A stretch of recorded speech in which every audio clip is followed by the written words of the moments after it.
Assalamualaikum warahmatullahi wabarakatuh. Salam sejahtera bagi kita semua. Hadirin yang saya hormati, para orang tua, guru, tokoh masyarakat, serta anak-anak yang saya banggakan. Hadirin sekalian, pada kesempatan kali ini saya akan mengangkat satu tema yang sangat serius dan menyentuh nurani kita semua, yaitu terkait darurat kekerasan seksual, khususnya ketika kekerasan itu dibungkus sebagai sebuah kasih sayang orang tua kepada anaknya. Tema ini sangat penting karena menyentuh hak-hak dasar anak untuk tumbuh dalam lingkungan yang aman, penuh kasih sayang, dan terhindar dari kekerasan apapun. Di Indonesia sendiri, kekerasan terhadap perempuan dan anak terus menjadi masalah yang memprihatinkan.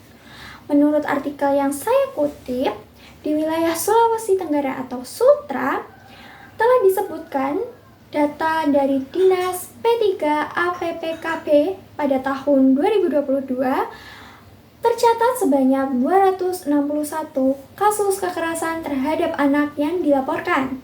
Dan dari jumlah total tersebut, 212 korban diantaranya adalah anak perempuan dan 49 korban lainnya merupakan anak laki-laki. Provinsi Sutra telah dinyatakan masuk ke dalam kategori provinsi darurat kejahatan seksual oleh Komnas Perlindungan Anak. Salah satu daerah yang menjadi sorotan adalah Kabupaten Muna Barat. Pemda Muna Barat sudah mencatat kurang lebih total sebanyak 30 kasus kekerasan seksual pada tahun 2022. Terdiri dari 17 kasus terhadap anak dan 13 kasus lainnya merupakan kekerasan seksual terhadap perempuan dewasa. Nah, di sini kita semua pasti sepakat bahwa kasih sayang orang tua adalah satu fondasi utama dalam tumbuh kembang anak. Nah, namun sangat menyedihkan apabila sebagian pelaku kekerasan seksual tadi itu merupakan salah satu bagian dari keluarga korban atau anak itu sendiri. Nah, figur pengasuh ini yang menyalahgunakan posisi dan kepercayaan itu, mereka kebanyakan membungkus tindakan kekerasan seksual dengan narasi untuk kebaikan Muna, kemudian supaya tidak salah jalan kamu ini, karena kami sayang pada kamu, atau bahkan untuk mendidiknya. Nah, dalih-dalih semacam itu sangat berbahaya, karena menganggap tindakan kekerasan seksual itu adalah suatu tindakan yang normal untuk dilakukan. Nah, yang seharusnya tindakan tersebut tadi dianggap sebagai sebuah kejahatan, di sini justru malah membuat korban bingung antara ini nih bentuk kasih sayang atau perilaku yang menyakitkan.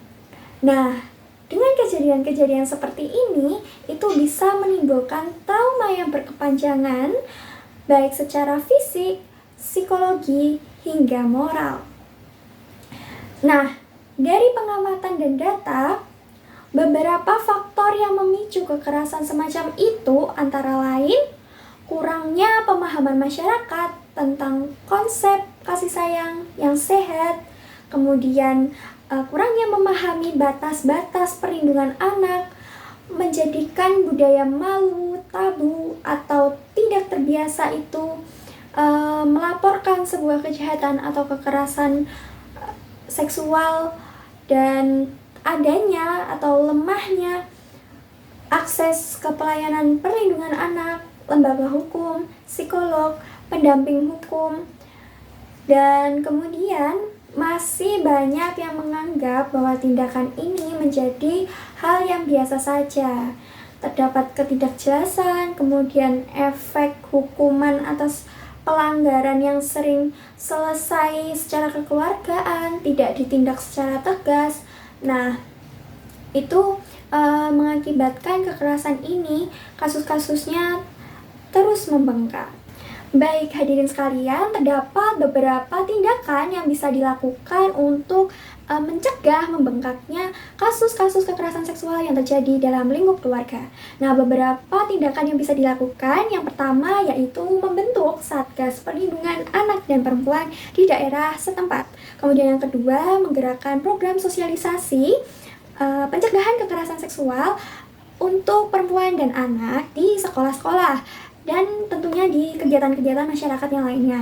Kemudian yang ketiga, membentuk sebuah forum dan kerjasama antar instansi. Nah, instansi yang bisa diajak kerjasama antara lain pemerintah daerah setempat, kemudian Dinas Perlindungan Anak dan Perempuan, pihak kepolisian, juga organisasi masyarakat yang lainnya.